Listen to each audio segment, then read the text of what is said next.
Sean O'Malley schools Marlon Vera for 5 rounds. This is pretty much the fight I expected. The first round was very tentative. Neither man really asserted themselves too much. They were both feeling each other out. O'Malley touched Vera a little bit more here and there.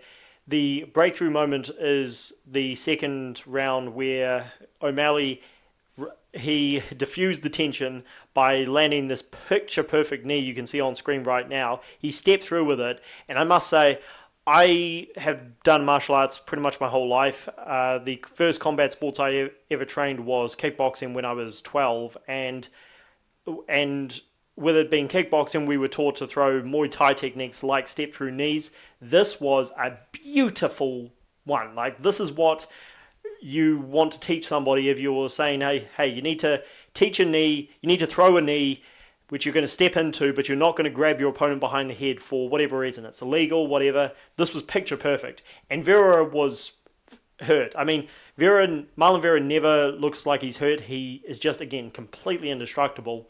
But he was wobbled a little bit by that knee, and O'Malley was lighting him up with long-range punches, and you saw the talent there in Sean O'Malley, the way that he was landing these shots, and he wasn't getting caught back. Now, Marlon Vera landed a few shots here and there. He landed, I think, one in the second. I don't remember him doing much in the third.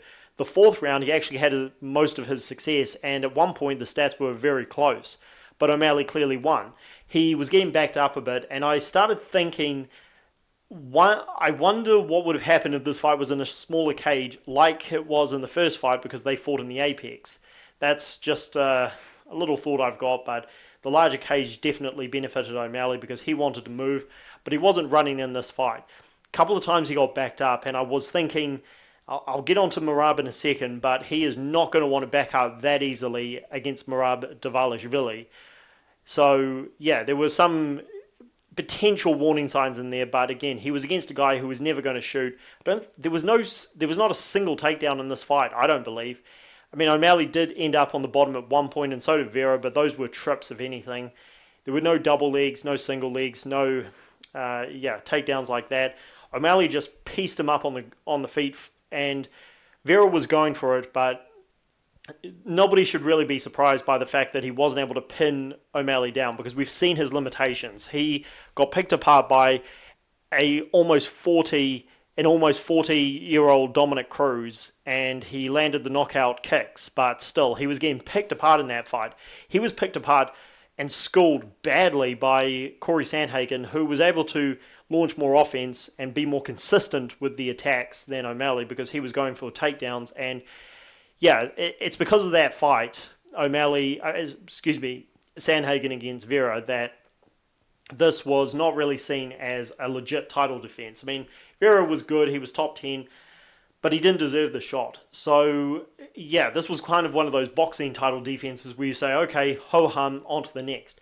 O'Malley showcased his skills, but let's talk about what's next. He has Merab Dvalishvili, and it's going to be very interesting to see how he deals with the takedowns, because if he sits down on his shots and is able to catch Merab coming in, like Henry Cejudo did in the first round of their fight, he's got a legit chance. I had a lot of people upset with me when I was commenting during UFC 298 that O'Malley is a paper champion. Well, he won the belt fair and square. He did have things in his favour, let's not get that mistaken, and he has not been keen to fight top contenders, but that's the past, so I'm talking about the future here.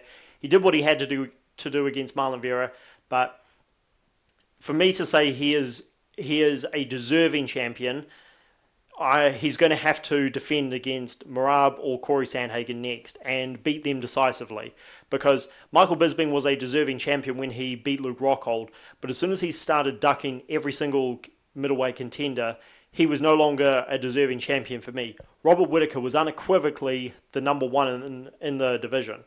And O'Malley, this was nowhere near as bad as Bisping cherry-picking an almost 50-year-old Dan Henderson, but still, there were two top contenders who clearly deserved it, and not only did he get the lower-ranked guy who was stylistically built for him, but he also got it. This was not a quick turnaround. This was your standard title defense distance between him winning the belt. So, yeah, he got away with this one. I'm interested to see how a striking match between him and Sandhagen would go. That is very interesting. As for Merab, it's hard to see how he'll do in that fight because he didn't have to defend a single takedown in this fight. Again, he doesn't want to back up as much, and Merab, as clunky and rough and I mean, it's hard to describe Merab's style because you don't know what's in this guy's system, and I'm not.